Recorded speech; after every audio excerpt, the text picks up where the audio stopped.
어제 상태에서는 그래도 큰 뷰에서 이렇게 상승하는 뷰의 가능성이 전혀 없지는 않았습니다. 그런데 어제 한 발 더 빠지게 되면서 굉장히 높은 확률로 이렇게 진행되어서 102K에서 말씀드렸던 96K 언저리까지는 빠질 가능성이 굉장히 높아졌다.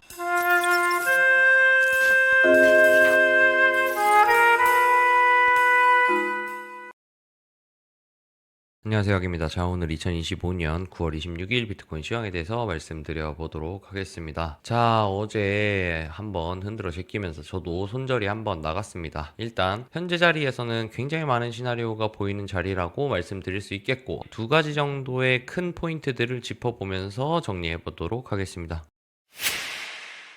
자, 우선 비트코인입니다. 어제 브리핑 드린 부분부터 말씀을 드리자면 다이버를 잡고 올라왔기 때문에 한파동이 종료되었을 가능성이 높아 보인다라고 말씀을 드렸습니다. 그리고 눌림이 나온다면 적정 수준에서 한번 받아보고 여기서 받는다면 상승해서 이렇게 주말 매물대까지 올라가주는 시나리오를 메인으로 생각하고 있다라고 말씀을 드렸습니다. 자, 그런 상황이었는데 어제 눌림이 나오다가 주요 자리에서 두 번 정도 튕기기는 했어요. 저는 그래서 이 자리에서 눌림이다 생각하고 롱진입을 했는데 어제 그냥 줄줄줄줄 흘러 내려오면서 저 역시도 로스가 나갔습니다. 자, 그래서 한번 다시 보려고 해요. 어제 불안 요소는 딱 한 가지 있기는 했습니다. 어제 상태에서 하락하던 한파동이 첫 번째 반등에서 382를 찍어버렸어요. 즉 무슨 말이냐면 어제 이 상태에서 되돌림이 끝났고 재차 하락하는 시나리오가 없지는 않았습니다. 없지는 않았지만 비교적 내린 데에 비해서 상승이 너무 짧고 작게 나왔기 때문에 한 발 더 치지 않겠는가에 대한 베팅을 저는 했었고 이 부분을 깨버리고 하락해버린 상황입니다. 그래서 현재 상태를 기준으로 본다고 하면 두 가지가 있을 수 있을 것 같아요. 첫 번째, A파가 다 나온 건 맞고 반등을 줘서 382까지만 되돌린 다음에 하락의 흐름이 강해서 바로 C파가 출발했다. 이 시나리오가 하나 있고요. 두 번째로는 여기서부터 여기까지가 한파동이고 이 한파동이 끝난 다음 다시 한번 반등을 줬다가 이후에 한 번 더 C파가 빠지는 흐름, 이 두 가지의 흐름을 가지고 전 얘기해 보려고 합니다.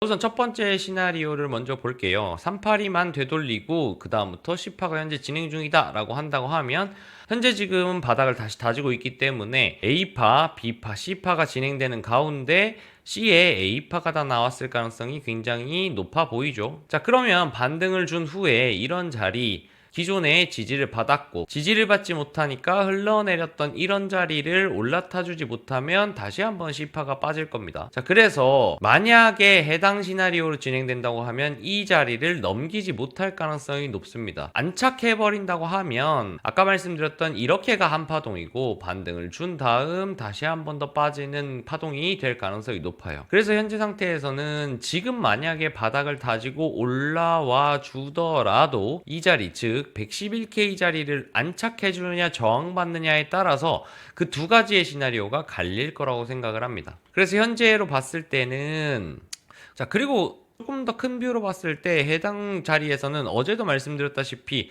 만약에 이렇게 흔들다가 이렇게 떨어졌어도 저는 이 바닥권에서는 한번 튕겼을 거라고 생각해요. 왜 그러냐면 여기에 매물대가 쌓여 있고 더불어서 쌍바닥의 흐름이 있기 때문에 한 번은 반등을 줄 텐데 이 반등의 힘이 약하면 진짜 반등 이후 하락할 거고 반등할 때 V 반등을 해주면서 굉장히 강하게 주요 자리들을 다 뚫어준다면 여기서 조정이 끝나고 여기 H형으로 쌍바닥 만들고 올라갈 수 있는 흐름이 나와준다라고 생각을 했습니다. 그런데 어제 반등을 주지 못하고 그냥 줄줄줄줄 흘렀고 여기 매물대에 도달은 했어요. 자, 그래서 도달했기 때문에 여기서도 한 번은 튕길 수 있는 여지가 충분히 있습니다. 그리고 바닥도 다지고 있고요. 그리고 급격하게 한번 빠졌기 때문에 여기에서는 매도세가 좀 잦아들 수 있는 자리이기도 해요. 자, 그래서 제 생각에는 저는 이 자리에서 튕길 확률이 좀 된다고 생각을 하고 있고 여기에서 튕겨져 준다면 111K를 어떻게 반응하는가, 이게 오늘의 가장 핵심적인 부분이 아닐까라고 생각을 하고 있습니다.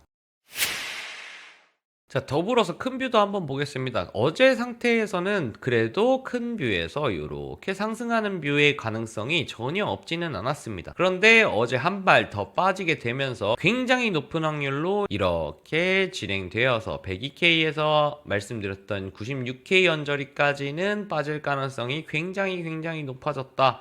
그래서 현재 상태에서는 여기 고점을 넘기지 않는 상황에서는 이전에 말씀드렸던 대로 올라온다면 숏을 치는 게 좋겠고, 또 한 번 더 올라온다면 주요 자리를 보고 숏을 치는 게 좋겠다. 그렇게 해서 적어도 한 102K까지 여기가 382 정도가 되니까요. 여기 언저리 혹은 96K 한 0.5 구간까지는 현재에서는 거의 메인의 시나리오로 여기까지 간다라고 보는 게 맞지 않겠는가. 어제의 급격한 하락으로 한 번 더 확률을 높여줬다라고 생각을 할 수 있겠습니다. 그래서 선물을 매매하시는 분들은 숏을 세팅하시는 게 유리해 보이고, 현물을 하시는 분들께서는 현금 비중을 높여서 매수의 찬스를 대비하시는 게 좋을 거라고 생각을 합니다.